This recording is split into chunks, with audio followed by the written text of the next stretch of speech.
My name is Felicia Kaur, and today's date is December the 27th, 2015.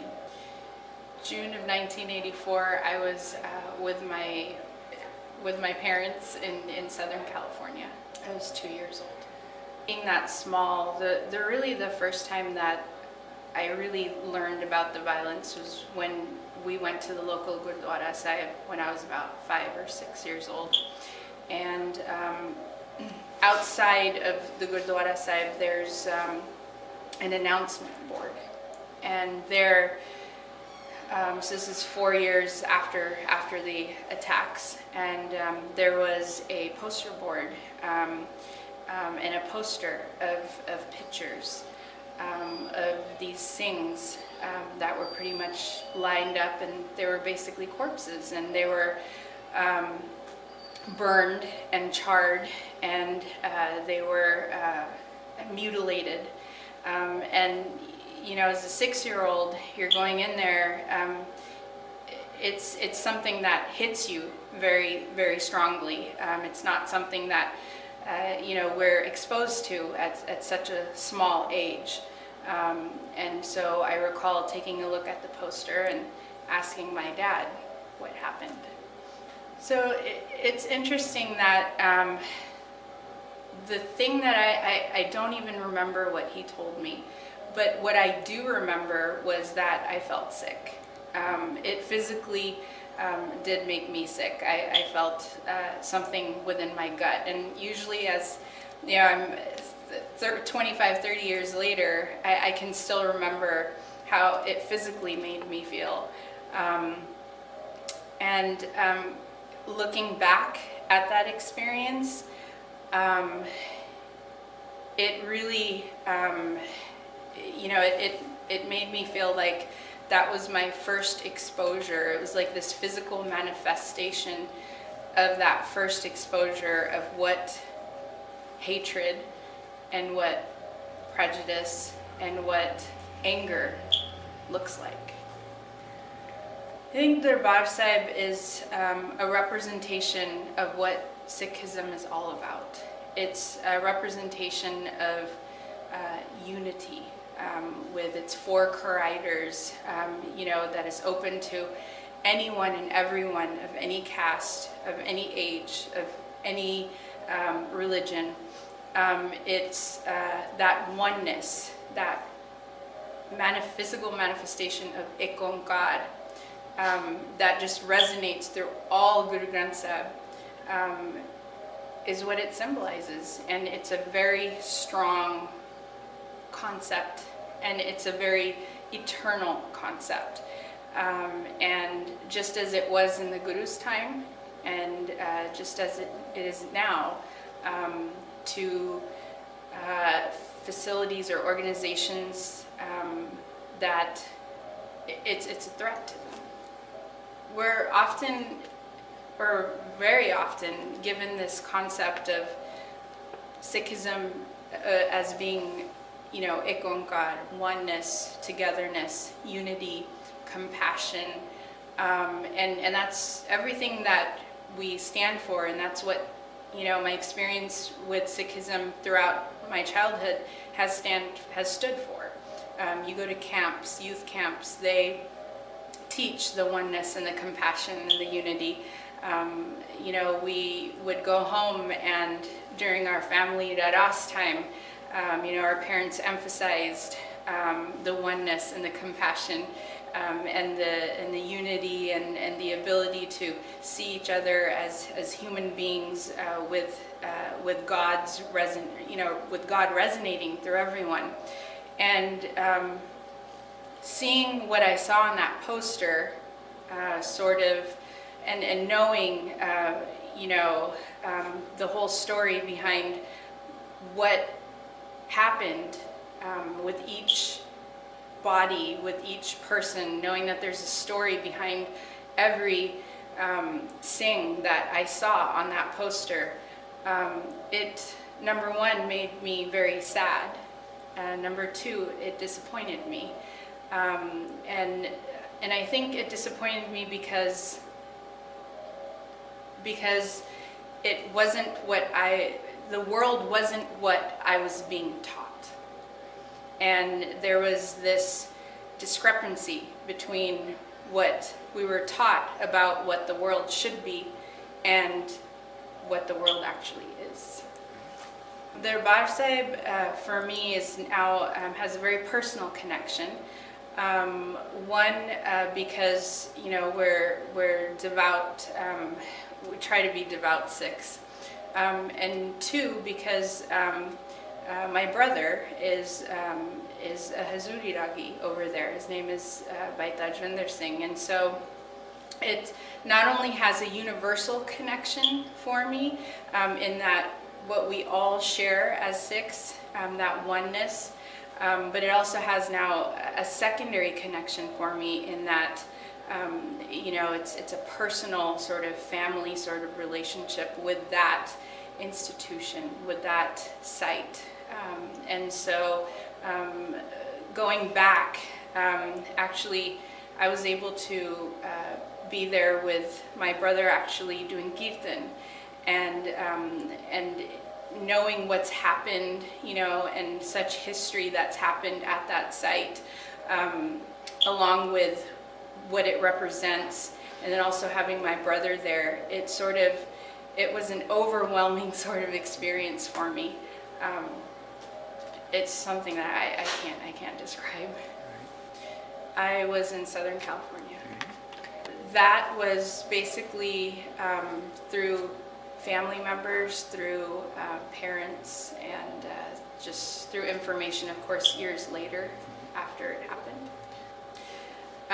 Basically that, that there were attacks, there were people were hurt, that there was a lot of, I guess it was sort of all described as a blanket statement of there's a lot of political, politics and change and going on, and a lot of people are being hurt, and just in danger in response to it. It's kind of the same reaction that I had when I saw the poster, really. That's really what resonated with me, was just a lot of disappointment, and hurt, and just pain.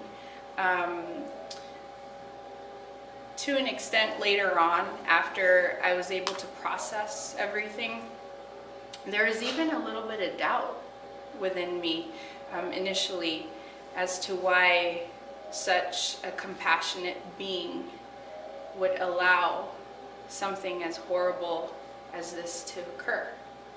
And it made, initially it became a doubt, but really what it was a seed that basically really triggered this chain of events of me doing a little bit more research into what Sikhism is all about. What does it mean?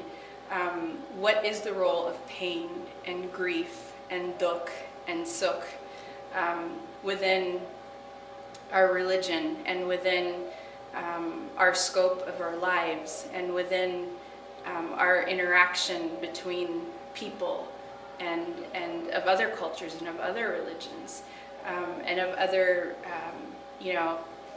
of other political parties, of what these simple concepts of sukh and dukh and happiness and heaven and hell and pain, it really was a trigger for me to research how that all played out in the grand scheme of things. I don't know too much about what was going on in regards to the specifics, just because I wasn't there.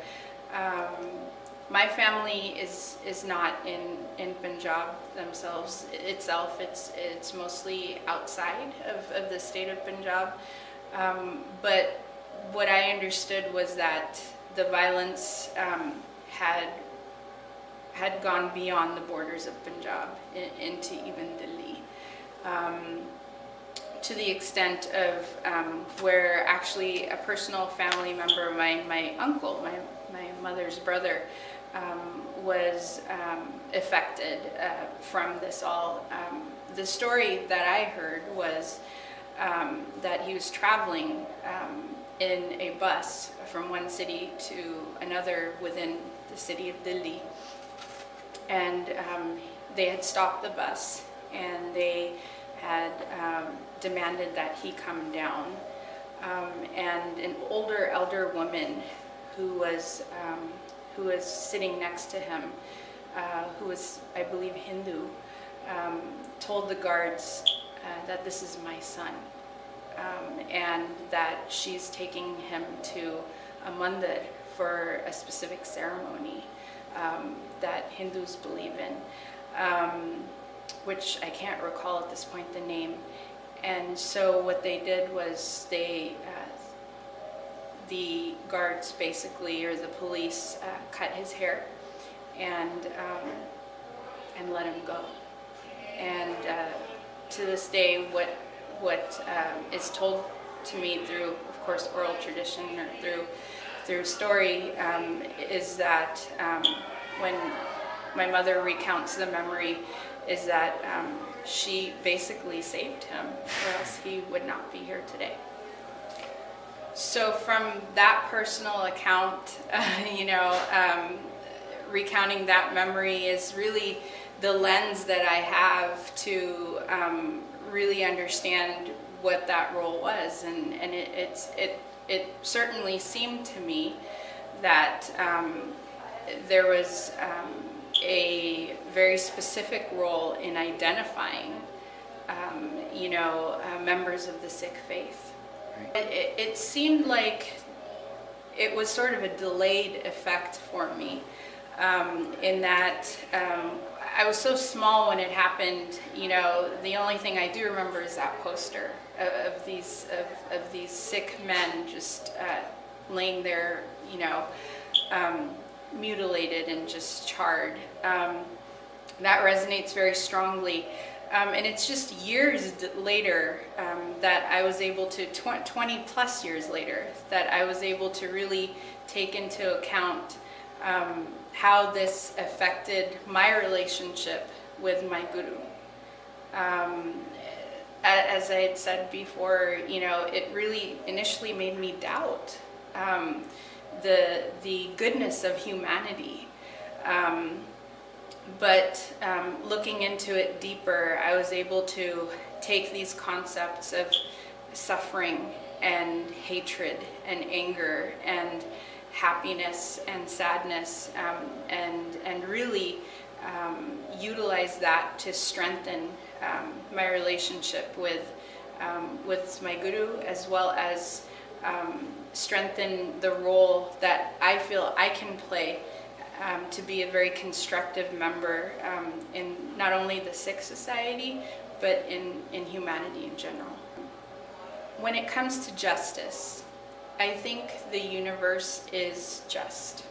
And I think it's just because there is a power that is able to resonate within his or her creation, and it's balanced. And so I think there probably is justice happening in a micro sort of level. We may not see it on a macro level, in a bigger sort of platform yet. I certainly feel that we will.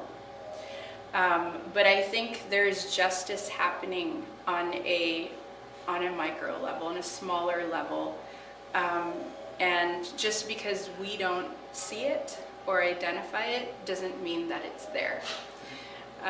Saying that justice has not been brought yet is saying that there is a higher power that is not just, and that's not compassionate. And I think it is occurring. I think we just need to deep down look for it and identify it, and we will see it. When it comes to justice as a community, or as one community interacting with another community, I think we haven't seen it yet to its fullest potential. But I think, and I think there's a lot of things that are obstructing that. I think it's really, I think it's basically, it's complex in that there's a lot of anger that's still there's a lot of anger resonating, there's a lot of ego that's resonating. I think there's a lot of miscommunication. I don't think the lines of communication have initiated. And I think that's obstructing the justice on a more macro level at this point in time. Understand history in the context of culture, in the context of religion, in the context of politics, and to be able to try to understand it in a very balanced sort of way, so that you get a balanced view and perspective, and to see it through different lenses before you come to what your opinion is of this all. And for that to occur, you need to be able to be passionate to pursue it. And so I hope that these kind of projects, like the 1984 project, which are personal recounts that are rich in feeling and in love and in basically vivid in terms of showing the pain, sort of become a trigger for that passion, to be able to look back to see what happened.